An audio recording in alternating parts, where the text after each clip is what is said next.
Ladies and gentlemen. Let me tell you something, brother.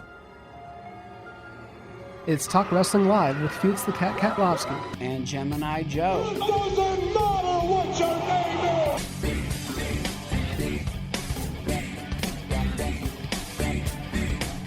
We heard rumbling. No, we heard rumors. Homicide. Conan. 5150 at LAX. Listen live on Mondays at 4 p.m. on NorthCoastUnderground.com. and follow us on Twitter at TWL 24/7. I'm in no mood for your wisecrack. Let's get it on. Hey everybody, this is Felix the Cat Katlovski, and you usually hear me on another radio show where I'm talking a lot of wrestling. You might have heard me earlier in the day today where we were talking about sports. We were talking about the NBA with Kawhi Leonard, where he might be going. Some people are expecting him to return to the Raptors. We also talked about Jenny Buss, the Lakers owner, and she spoke publicly about Magic Johnson and how she wasn't expecting him to leave the Lakers organization the way he did. We also spoke about a trade that happened between the Atlanta Hawks and the Portland Trail Blazers. But right now we're going to be talking wrestling, and we're going to be doing a little bit something different on All Sports Cleveland because usually we're just talking about sports. So today we're going to be talking about wrestling. I like to do a show called Fear After Dark on another radio show, but I'm going to be bringing a little bit of those elements to All Sports Cleveland. Are you scared? It's time for Fear After Dark. I thought this was fun and games. Fear is a funny thing. En cero, miedo. Fear was meant for the art of survival. I am the new beginning. Because we are for Ohio. By Ohio. Because we are Ohio versus everything. I'm better than every single one in that locker room. Tessa Blanchard is undeniable. I'm not a man. I'm a machine. So usually on Fear After Dark we talk about Impact Wrestling. It's a wrestling promotion that's not the WWE, but it's another alternative, and you can choose to watch it. You don't have to watch the WWE. You don't have to watch the big dogs. You can watch another promotion, and they deliver on other aspects of wrestling, and it's not always just talk. I mean, sometimes they do talk. They have promos just like any other wrestling promotion, but there's just a little bit of other elements that they try to display. So we're going to be talking about Impact Wrestling from June 21st. That's just last week. It took place on Friday. The show usually airs on the Pursuit channel and on the Twitch app. If you don't have the network, you can watch it for free on the Twitch app. We're going to be talking about Ace Austin. He's an Impact wrestler who comes out to the ring usually with playing cards. He gives his opponents paper cuts, which would be terrible if you were doing that on the side of your mouth. You know, that would be the worst spot ever. I mean, it'd be like the Joker, you know, why so serious, that guy. So Ace Austin, he's been getting a lot of wins in his matches lately, but on June 21st on Impact, he was just so confident that not only did he make a declaration that he was going to go for the Impact Wrestling X Division Championship, he dared anybody to stop him. He also issued an open challenge. Ace Austin, he had no idea who would answer that challenge, but to everyone's surprise, it was the return of TJ Perkins. You might remember TJP. He spent some time in 205 Live, and before that, he competed in Impact Wrestling under a masked character.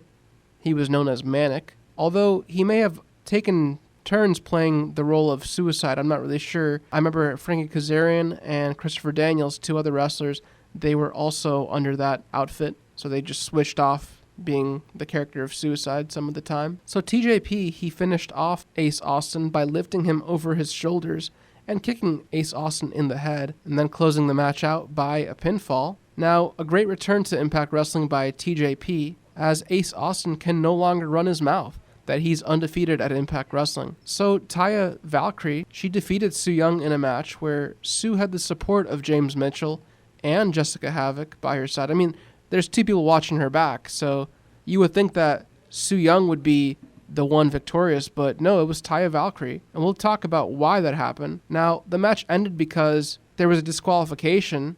You see Jessica Havoc, she got involved in the match, but she wasn't the legal person in the match. Havoc attacked Taya at the end of the match, but before the match, we saw Taya make a deal with Rosemary. They made an agreement that if Rosemary has Taya's back before Slammiversary, that Rosemary will get a Knockouts Championship match against Taya. Now, after Taya's match, we learned from James Mitchell, and he gave an update on Slammiversary. Slammiversary being, I'd say, Impact Wrestling's version of WrestleMania. It's going to be hard to compete with that. I mean, all the celebrities coming in for WrestleMania, but Impact Wrestling, they do their own version of it. It's called Slammiversary. They do it every year. It's an annual event. Now, we learned from James Mitchell that the ball is coming to Texas, but don't put your dancing shoes on just yet, because this is no ordinary ball. No, this is the Monsters ball, made famous by guys like Abyss. People used to get put through shards of glass, these people like Abyss, thumbtacks, and I think even flames of fire. But James Mitchell, he sent out the invitations as Monsters Ball returns to Dallas, Texas for Slammiversary. And looking back at wrestling in Texas, you can't just not mention its hardcore or extreme wrestling history with the likes of Texas death matches, something you'd probably see Terry Funk competing in. Now, the return of Monsters Ball to Texas complements the violent style of wrestling that Texas is known for, as I mentioned. This year's Monsters Ball will be fought by all knockouts. Yes, all the competitors are going to be females in this match, but they aren't worried about breaking a nail. Now, this match is a little bit more violent than that. Like I mentioned, thumbtacks, shards of glass, barbed wire, fire, all of that. So breaking a nail is probably going to be the least of their concern. So competing in Monsters Ball this year will be Taya Valkyrie. She's defending her Knockouts Championship against Rosemary, Su Yung, and Jessica Havoc. Now, if they can all stay on the same page for most of the match, Su Yung and Havoc should have the advantage of the match, but there can only be one winner, so eventually we'll see Su Yung and Havoc turn on each other. Now, Taya and Rosemary, they may be rivals, but they just made a deal that Rosemary would get a title shot if Rosemary watched Taya's back. So while Taya got the victory over Su Yung, Rosemary didn't really do anything to help Taya in her match. I mean, like I said, Taya only won because Havoc interfered. And I don't see how Rosemary can have Taya's back in Monsters Ball because it's everybody for themselves. I mean, maybe, just maybe, they can have each other's backs until the very end, until they're the last two, I'd say, fresh people in the match. Because if you team up against the other people in the match, I mean, you can wear them down. You can get them to where they're damaged. So it would be smart for Taya and Rosemary to team up and do what they can, what time they have left, because eventually it's going to come down between the two of them if they really can remain on the same page and work as a unit. Now, Rosemary, she already has beef with Su Yung and Havoc, but Taya and Rosemary, they're just going to have to find a way to coexist, because if Su and Havoc work as a unit, there's really not much stopping them, of course, besides declaring that ultimate winner of the match.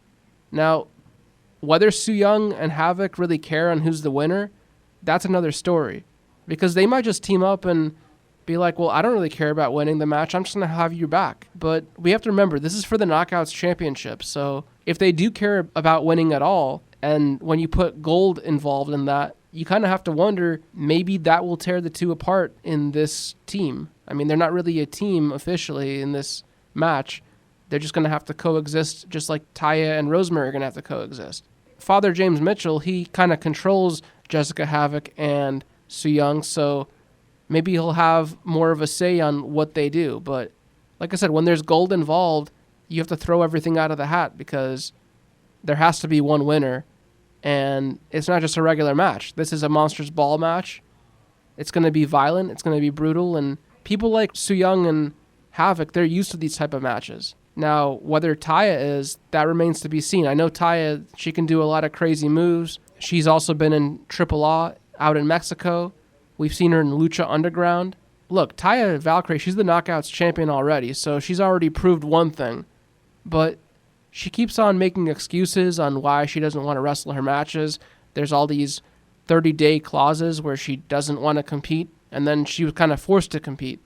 So now she's in a Monsters Ball match, and it's really going to depend on how much pain she can take, because this isn't a regular match, like I said. People don't just pin and finish the match. They go through a lot of weapons first before they even go through that. So later into the show, we saw Tessa Blanchard. She was in action. For those of you that don't know, Tessa Blanchard is a diamond, and she went up against Jake Christ from OVE. That's Ohio versus Everything. Tessa Blanchard managed to defeat Jake Christ. She used her Magnum finisher, and she's just humiliating OVE here. And Sami Callihan, you can bet he wasn't too happy. He was furious. Callihan, he gave a thumbs down gesture towards Tessa, so something seems to be brewing between Callihan and Tessa Blanchard. I mean, Tessa, she's been humiliating OVE, like I said, because earlier in the month on June 7th, that's when OVE were facing Falaba and Scarlet Bordeaux. Now, OVE cheated. They used a roll of quarters as a weapon. Tessa made the save. It was kind of strange, Tessa making the save, because we don't really see Tessa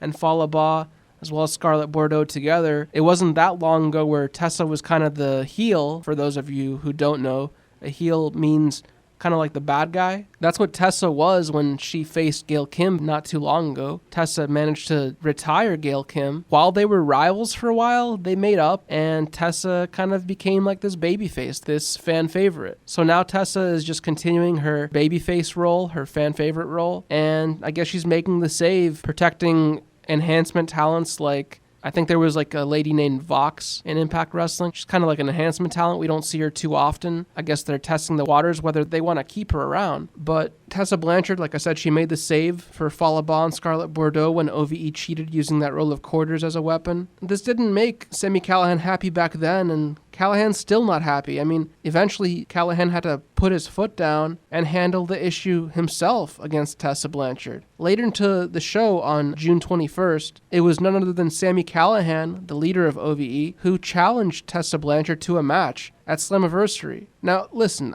I know what you're going to tell me. This is the Knockouts division, and we all know that Tessa Blanchard, she can go up against the men. But, I mean, we know that she's a diamond, after all, and nothing can scratch her. But look, she might be looking for more than she can handle. I mean, this is Sami Callihan we're dealing with. He's pretty much like a cult leader. He's insane, and he's used to unleashing violence, and lots of it. So we'll see if Tessa Blanchard can handle that. We had another match. It was between Eddie Edwards and Madman Fulton, and we'll be talking about that when we return from these messages. Ride the winds, flying far and soaring like a hawk.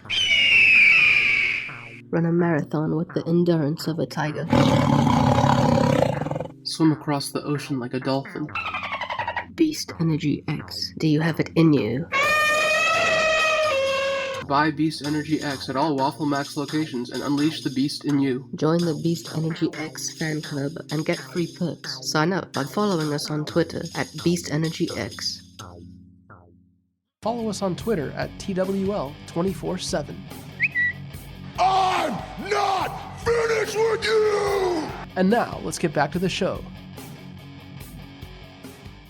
Hey everybody, this is Felix the Cat Katlovski, and welcome back to the Whole Shebang. If you're just joining us, this is going to kind of sound different because we're talking wrestling, and usually we talk sports. We talked sports earlier today in the earlier portion of the show where we were talking about the Raptors and Kawhi Leonard, where he's possibly going. A lot of rival executives think he's going to be staying with the Raptors.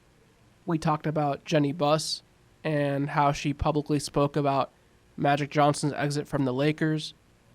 We even spoke about a recent trade that was made between the Atlanta Hawks and the Portland Trail Blazers. But like I said, we're talking wrestling now, and if you're just joining us, we were just recently talking about Tessa Blanchard from Impact Wrestling. We were talking about the episode from last week on Friday, June 21st, where Tessa Blanchard was facing Jay Christ, and she just humiliated OVE, and she just keeps doing it because last week she defeated Jay Christ, like I said.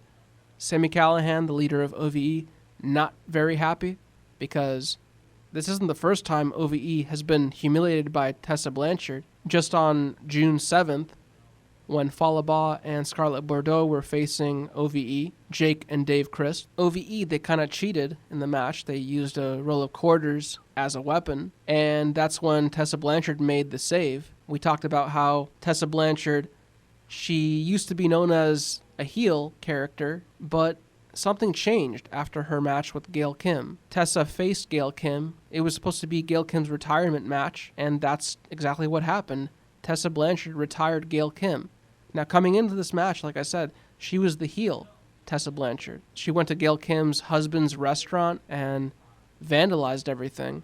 She treated guests at his restaurant disrespectfully, and it's like a total flop, completely different from what Tessa used to be like, because after Tessa retired Gail Kim, they made up. They weren't rivals anymore.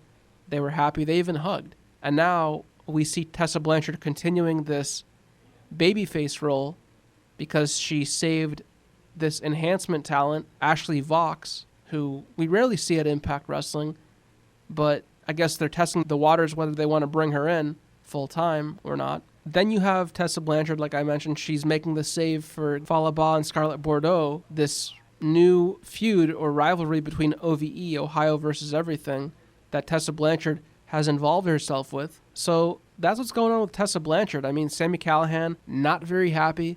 Not the first time his OVE has been humiliated by Tessa Blanchard. And now Callihan says, I'm going to do it myself. You guys can't get the job done.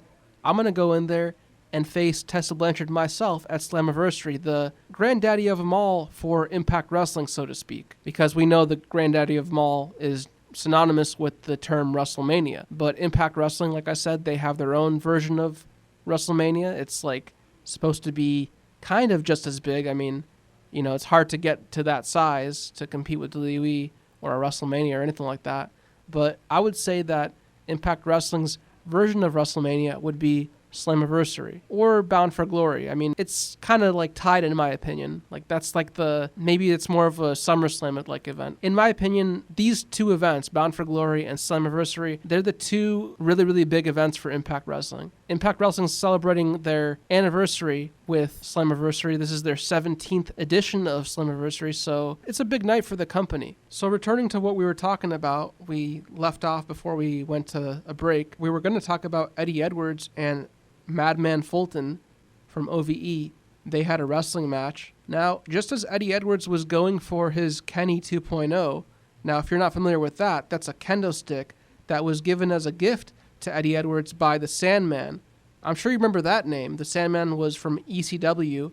He was an ECW original, and he did a lot of hardcore wrestling. I mean, it was ECW, so of course, that's what you would expect from that kind of promotion. But Sandman, he's a little bit older now. He's got a gut bigger than he used to have. And he's at Impact Wrestling now, kind of giving a rub off to the younger guys. So Killer Kross, he showed up backstage, and he was just waterboarding the Sandman. I mean, he put like this executioner mask over the Sandman's face, and it looked like something out of Iraq during the war with the Bush years.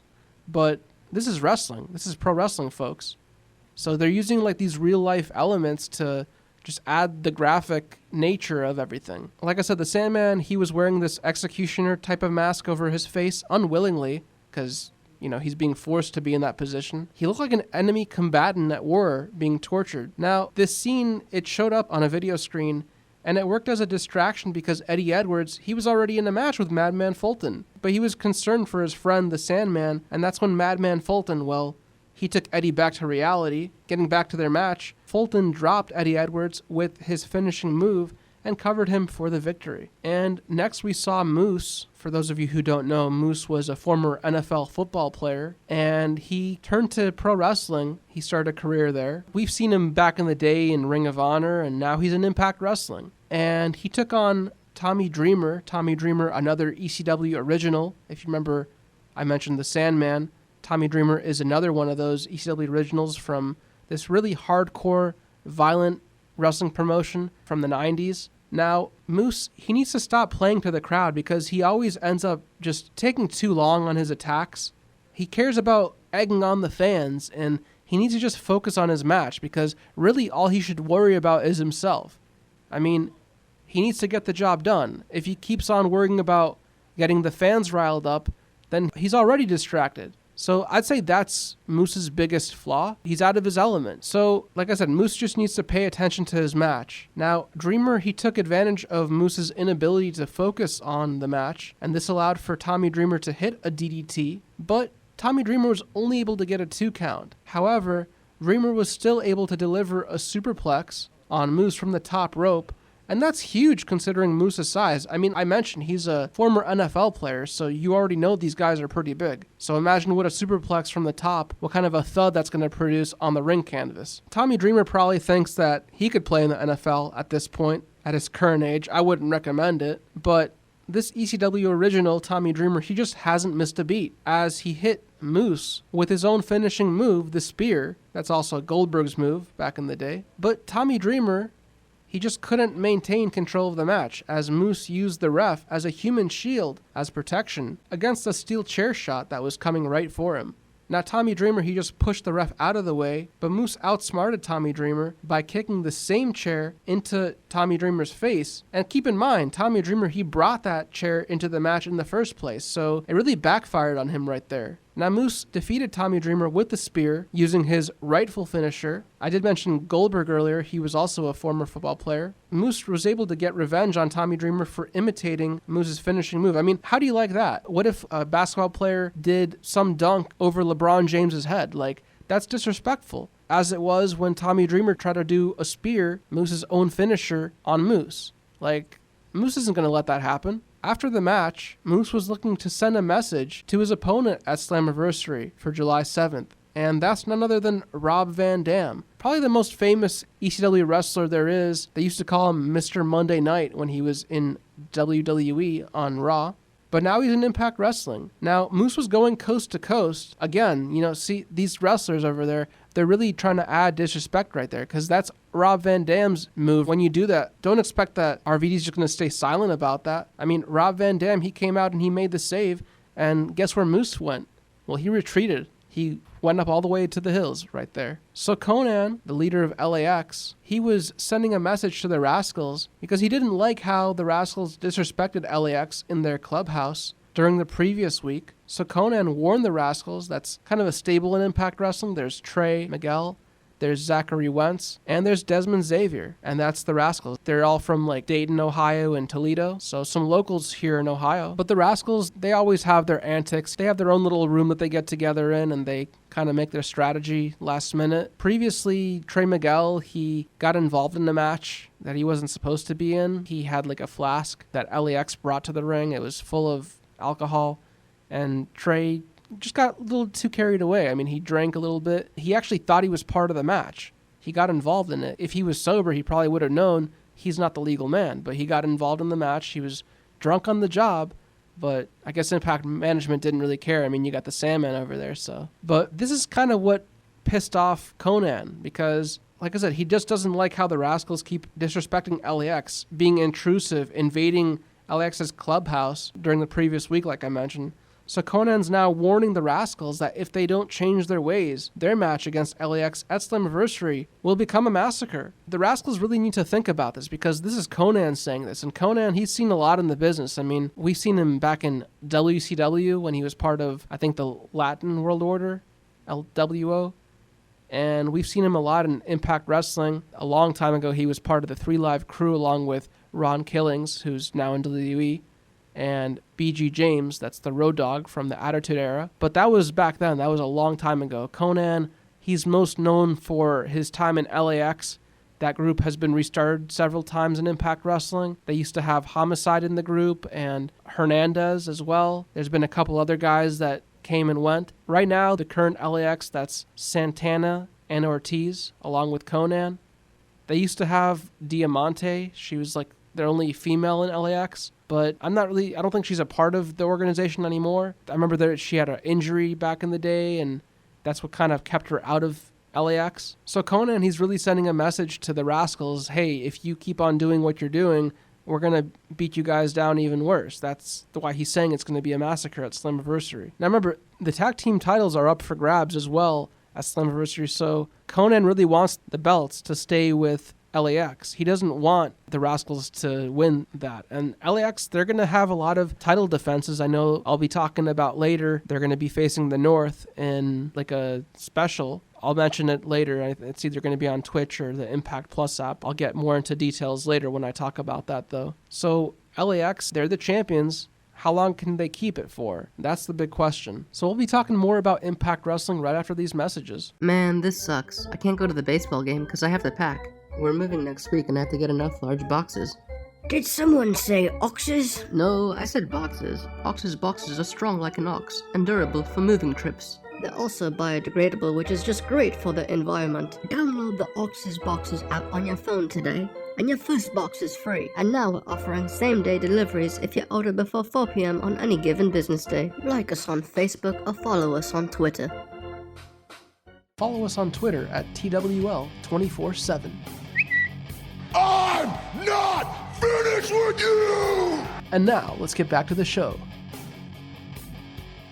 Hey everybody, this is Felix the Cat Katlovski, and this is the Whole Shebang on All Sports Cleveland, the talk of the land. So, we're talking wrestling. We usually talk sports. We usually talk about what's going on in the world of basketball, baseball, football, even hockey. But right now, we're doing something a little different. We're going to be talking pro wrestling. So, if you were listening to us earlier, you might have heard me talking about Impact Wrestling from June 21st. That's just last week from Friday. We were talking about Moose taking on Tommy Dreamer, Moose being a former football player in the NFL, and Tommy Dreamer being an ECW original, famous for his time in ECW, this very extreme and violent wrestling promotion during the 1990s. There's been other wrestlers who have been football players in the past. The Rock, he was playing football in college before he became a wrestler. I'm sure you know about Bill Goldberg. I think he used to play for the Baltimore Ravens back in the day when he used to have hair. But we're talking about Moose right now. And there's a lot of these wrestlers who are stealing other wrestlers' finishers.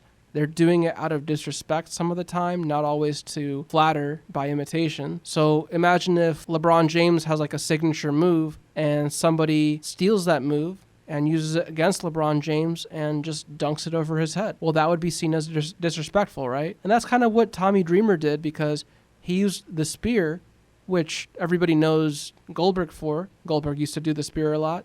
He probably still does when he makes a rare appearance in wrestling today. But that's Moose's finishing move as well, because, like I said, he's a former football player as well. So he does that move just like a tackle. It's a spear. Now, Tommy Dreamer, like I said, he tried to steal that move, and it worked for a little bit, but eventually Moose took back control of the match, and he closed out the match with a spear of his own, the rightful person who does that move, Moose. After the match, we saw Moose looking to send a message to his opponent. We all know that Moose will be facing Rob Van Dam, another ECW original, probably one of the most famous ECW originals from that promotion. He's now wrestling for Impact Wrestling, and we know Rob Van Dam, RVD, Mr. Monday Night, he used to wrestle for WWE when he did wrestle on Monday nights.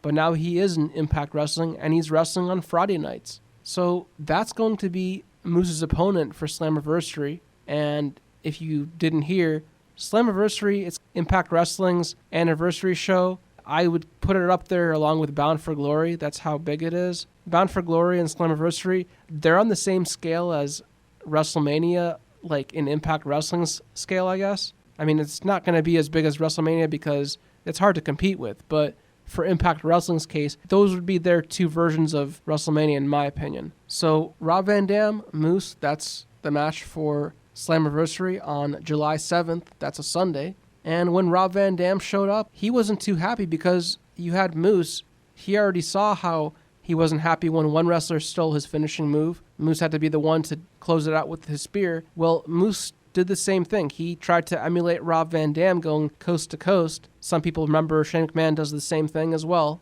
That's where he got it from. Shane saw RVD. He probably liked his matches, and he really liked that move, and he does the move as well. Moose tried to do the coast to coast, but Rob Van Dam, he came out and he kind of stopped him. Moose went heading for the hills, retreating, because he didn't want to fight RVD just then and there. He wants to wait for Slammiversary. And we talked about Conan, the leader of LAX. We talked about his time in WCW and how he is kind of the leader of Lucha Libre. I mean, he influenced a lot of wrestlers. Phoenix, Pentagon, you might have seen them in Lucha Underground. They've been wrestling in Impact Wrestling as well. And you might even see them in then All Elite Wrestling AEW, this new upstart promotion that's going to be on TNT pretty soon. But LAX, that's led by Conan, like I said, and they had a message for the Rascals. Now, remember, LAX are the tag team champions of Impact Wrestling, so they have a lot of title defenses up ahead of them. Of course, the Rascals are going to be their opponents at Slammiversary, but they're still going to be defending their titles. LAX will be defending their titles before that. They'll be facing the North. They're up from Canada, and that's the Walking Weapon, Josh Alexander, as well as All Ego Ethan Page. Now, I got to see Josh Alexander on the indie scene when I went up to Canada. One of my buddies runs a promotion out there. It's called Championship Wrestling from Ontario. I also got to see Ethan Page on the indie scene even here in Cleveland. Ethan Page, he's wrestled for Absolute Intense Wrestling locally here in Cleveland, and he wrestles in a lot of other promotions on the indie scene, but he's part of Impact Wrestling now, and he's part of this team called the North, and that's going to be the team that LAX faces for the Impact Wrestling Tag Team titles at Bash at the Brewery, and I believe that's going to be on Impact Plus. We'll talk a little bit about that shortly, but right now, we're going to continue back with LAX and the Rascals. Like I said, Conan sending a message to the Rascals saying, hey, if you guys don't change your ways, you guys disrespected us by intruding into our clubhouse. And that's LAX's clubhouse. They like to hang out. They like to drink. They have flasks. They strategize. Sometimes Conan says, don't get carried away. You got an Impact Wrestling tag team title match you got to be worried about. Stop eating food. Stop drinking. You guys need to be focusing on this one match. And of course, LAX right now, they have a lot of title defenses that they have to worry about. They can't just settle down with just focusing on one team. I mean, maybe they need to take steps, focus on this team first, and then if you make it to the next round, then you can focus on the next team. Because we already know for Slammiversary, that's July 7th, they're facing the Rascals. And before that, they have to face the North. And these aren't like comedy, like these aren't jokes of tag teams. Like these are some pretty strong teams. They work as a unit. They know what they're doing. So that's the deal with LAX and the Rascals. But now we're going to talk about the main event from Impact Wrestling from June 21st. We saw Michael Elgin. That's Unbreakable Michael Elgin. He's been in Ring of Honor before. He's been in New Japan Pro Wrestling as well. Michael Elgin, he was in a three-way action against Rich Swann, the current X Division champion of Impact Wrestling, and Johnny Impact, who you've probably seen in WWE as Johnny Nitro, Lucha Underground as Johnny Mundo. Now, Johnny hit the Spanish Fly from the turnbuckle onto Michael Elgin. Both men were down, so Rich Swann found the opening and he hit a 450 splash on the former Impact Wrestling World Champion, Johnny Impact. Now remember, this is the current X Division champion hitting this thunderous-like move, the 450 splash, on the former Impact Wrestling World Champion. Sometimes people say X Division title is kind of like a secondary title to Impact Wrestling.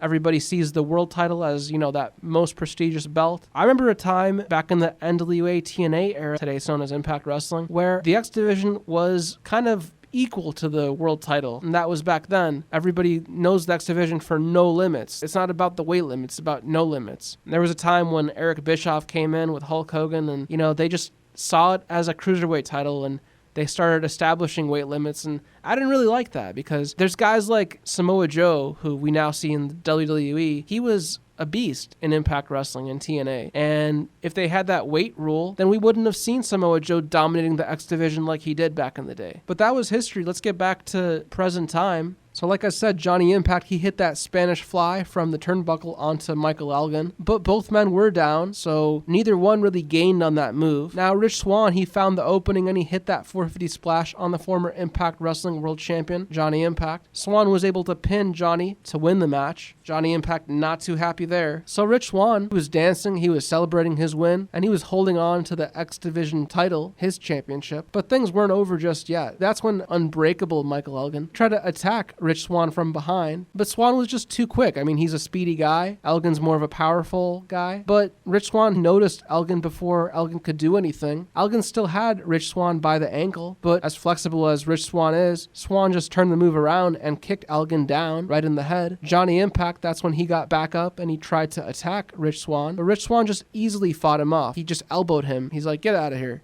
And this sent Johnny Bravo, the former Impact Wrestling senior official at Impact Wrestling, into the match. Johnny Bravo, he's been helping out Johnny Impact a lot lately. Johnny Impact corrupted this official, and now this official is working for him. He had to do that so he would send Brian Cage to the hospital along with the actions of Michael Elgin back when Brian Cage won the Impact Wrestling World Championship. But of course, there's been concussions. Brian Cage has been out of action. He's come back recently. We don't know how strong he is. I mean, he's been making weight training videos, trying to make himself look tough and everything, but is he 100% going into his match at Slammiversary? So getting back to this match, we talked about how Johnny Bravo came out, that senior official that Johnny Impact corrupted. Bravo, he didn't come empty-handed because Bravo brought his Red X from the Ultimate X match that Johnny Impact previously competed and won at United We Stand. This means that Johnny Impact can cash in for an X Division title shot at Rich Swann or whoever the X Division champion is by the time Impact wants to cash it in. Bravo used that Red X to attack Rich Swann,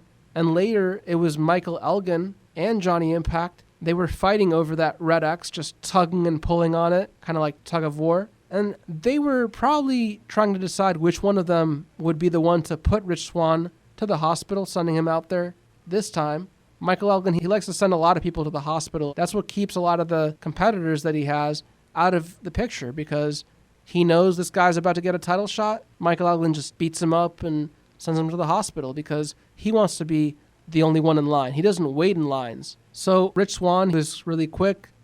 Johnny Impact, Michael Elgin, both of them, they just took too long trying to decide on who would use that Red X. Because the Machine Brian Cage, I mentioned him, well, he made his anticipated return as Brian Cage first attacked Johnny Bravo, and then the Machine set his sights on Johnny Impact. Brian Cage just throwing Johnny Impact out of the ring, attacking both Johnny Impact and Michael Elgin. With Johnny Impact out of the picture, the world champion, Brian Cage, and the number one contender, unbreakable Michael Elgin, they were staring one another down, and that's when Brian Cage saw the opening, and he used a discus clothesline, taking down Elgin and really sending him inside out with that flip. Now, Brian Cage took a play from Michael Elgin, just powerbombing Elgin. And remember, this is another example of a wrestler using another wrestler's finisher to add insult to injury, to add disrespect right there. Because previously, we already know that this is Elgin's finishing move, the powerbomb, but Elgin previously did this move to Brian Cage. So Brian Cage just getting revenge right there. Now, Brian Cage was last sidelined with a spinal injury. He's had concussions as well. But now he's back, and Michael Elgin can't forget it. So when we return, we'll be talking about Lights Out, and that's what I like to call our What's Coming Soon to Impact Wrestling show, where I prepare you for what you can expect in the coming weeks, right after these messages. Spoiled meat? Who has time for that? But with a dehydrator, you can keep it edible. But I'm a vegetarian. I buy so many vegetables for my family, but each time I open the fridge, it reeks of spoiled food. Buying fresh vegetables can get expensive, and the shelf life becomes a race to the finish. With Space Fresh X, for only 3 easy payments of $14.95, you can own this appliance and stop buying overpriced tiny bottles of dried vegetables. So what are you waiting for? Call 1-800-S-FRESH-X. That's 1-800-737-3749. Order today. Follow us on Twitter at TWL 24/7. I'm not finished with you! And now, let's get back to the show.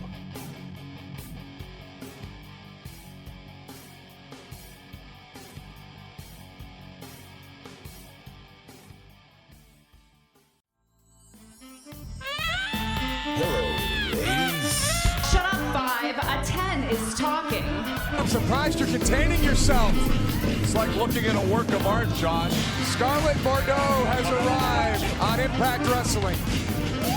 Oh my God. Hey, tell them to cover up. I will not be hot-shamed. Talk about making an impact. Make wrestling sexy again. Scarlett Bordeaux has arrived. And now she's leaving, and it's, oh Lord. Turn the lights down low, cause it's time for Impact Lights Out. Hey wrestling fans, this is Felix the Cat Katlovski, and you're listening to the Whole Shebang on All Sports Cleveland, the talk of the land. And we're doing something different today. Usually we talk about sports like basketball with the NBA, football with the NFL, sometimes hockey with the NHL. We were talking about that earlier into the day, but now we're talking about professional wrestling. That's unheard of on the Whole Shebang, so we're going to try it a little bit differently, like I said. So we were talking about Impact Wrestling from last week, on June 21st, and we recapped what had happened on that episode. But now, it's not Fear After Dark anymore. This is Lights Out, where we prepare you for everything that's coming soon to Impact Wrestling. This week on Impact Wrestling, on Friday, June 28th, you can expect these matches to take place. So it's LAX teaming up with Laredo Kid, and they'll be facing the Rascals, and that's Desmond Xavier, Zach Wentz, and Trey Miguel of the Rascals. And this is kind of like a little preview because, like I mentioned, the Rascals, they invaded LAX's clubhouse, and they found themselves as LAX's opponents at Slammiversary, which takes place on July 7th. So LAX will have to defend their Impact Wrestling Tag Team Championships at Slammiversary against the Rascals, and we'll see if they're successful because they already have to worry about the North, and we'll talk about that in a little bit. Also, in a match for Impact Wrestling this week, Sami Callihan taking on Fallah Bahh. Callihan wasn't too happy because previously, I think it was June 7th, we had Scarlett Bordeaux teaming up with Fallah Bahh, and I believe they were facing OVE, Dave and Jake Christ, and that's when OVE, well, they used their roll of quarters as a weapon, and that's what caused Tessa Blanchard to interfere in that match. We already know that Sami Callihan has challenged Tessa Blanchard to a match at Slammiversary, but getting back to Fallah Bahh, he has a match now with Sami Callihan. So if OVE can't get the job done without people making the save, without all this happening, then Sami Callihan is DIY, do it yourself. In another match, we have Taya Valkyrie, the Knockouts champion. She made a deal with Rosemary that if Rosemary has her back against Su Yung and Havoc, that Rosemary would get a title shot. Now, I'm not sure when that's going to take place. I know that Rosemary's already in that matchup at Slammiversary. It's a four-way matchup where it's Monsters Ball, I already mentioned that, with Taya, Rosemary, Su Yung, and Havoc. Taya's Knockouts Championship is going to be on the line, but this match is a non-title match, so we'll see how this goes. We're going to have to see really how these two can coexist, and same with the other two, because eventually at Monsters Ball, they're not going to be able to team up the whole match. There has to be one winner, one person gets that gold, one person takes that home. So is it going to be Taya retaining that championship at that point? We'll have to find out, but for now, we need to see if these two can coexist and for how long can they coexist, because eventually egos are going to kick in. They're going to say, I want that championship for myself. I want to be the Knockouts champion. You can't just have somebody team up for too long because there has to be one winner. I mean, maybe if Su Yung and Havoc don't care about being the Knockouts champion, then they can team up like that, but I don't think that's going to happen. I think they're going to eventually clash with their egos and something's got to give. We're also going to get a medical update on the champion Brian Cage. Now, I mentioned Brian Cage. He came and attacked Johnny Impact and Michael Elgin after their match on Impact Wrestling from last week on June 21st when Johnny Impact and Michael Elgin were already facing Rich Swann. So Brian Cage made his return again after that injury, just made that save. He looks strong. Is he still strong? That's the question. He's making these weight training videos of him, making him look like he's 100%, but that's the question. Is he? We're about to get a medical update on him this week on Impact Wrestling, but in just a week, Brian Cage will be facing Michael Elgin defending his Impact Wrestling World Championship, and we'll have to see if he really is 100%, because this might just be smoke and mirrors. I mean, he might just be trying to look tough when really he's still damaged. Is he coming back too soon? He's got to defend the championship. We'll see how strong he is or if it's all a show. But in other news for Lights Out for Impact Wrestling, we know that at Bash at the Brewery that takes place on Friday, July 5th, in San Antonio, Texas, it'll be streaming live on the Impact Plus app. We'll see Brian Cage taking on Moose in a non-title match, I believe. We'll see Michael Elgin taking on Eddie Edwards. We'll also see Su Yung taking on Rosemary. We know they have beef right there. And we'll see LAX, the tag team champions of Impact Wrestling, taking on the North. That's Ethan Page and the Walking Weapon, Josh Alexander. So, like I said, LAX, they were already focusing on the Rascals, their Impact Wrestling tag team opponents at Slammiversary. They were focusing on them last week from June 21st on Impact, but already they have to focus on a different tag team, the North. So that's two title defenses in a matter of 2 days right there. So LAX really has a lot to focus on. They can't just be drinking from their flask. They can't just be partying, eating whatever food they want. They need to be focused on these two competitions, because if they don't get the job done, they might not be the Impact Wrestling Tag Team Champions walking into Slammiversary. So then, Deep Impact, that's another event. It'll take place on Saturday, July 6th from Texas City, Texas. It'll be another joint show between Booker T's Reality of Wrestling and Impact Wrestling, and the show will air live and free on Twitch. So if you have the Twitch app, which you should, I mean, it's on your phone, it's on your computer, you have no reason not to watch this show because it's free. Watch it on Twitch. You can use their website. You don't even have to download the app. And then Slammiversary, the 17th edition of Slammiversary, that takes place on Sunday, July 7th. That's just next week, from Dallas, Texas. And it will air on pay-per-view as well as the Fight app for purchase. We know that the Knockouts Championship match will be a four-way Monsters Ball between Taya Valkyrie, the Knockouts champion, as well as Rosemary, Jessica Havoc, and Su Yung. Now, we already know that Jessica Havoc and Su Yung work well as a unit led by Father James Mitchell. The question really is whether Taya Valkyrie and Rosemary can work as a team, because they already don't like each other, but they just made a deal that if Rosemary would watch Taya's back, that Taya would give Rosemary a title shot in the future. So we'll see where that goes. Rosemary really has to do her part to watch Taya's back in their matchup. But at Slammiversary, there's not going to be anybody watching anybody's back. I mean, maybe they can form a team initially,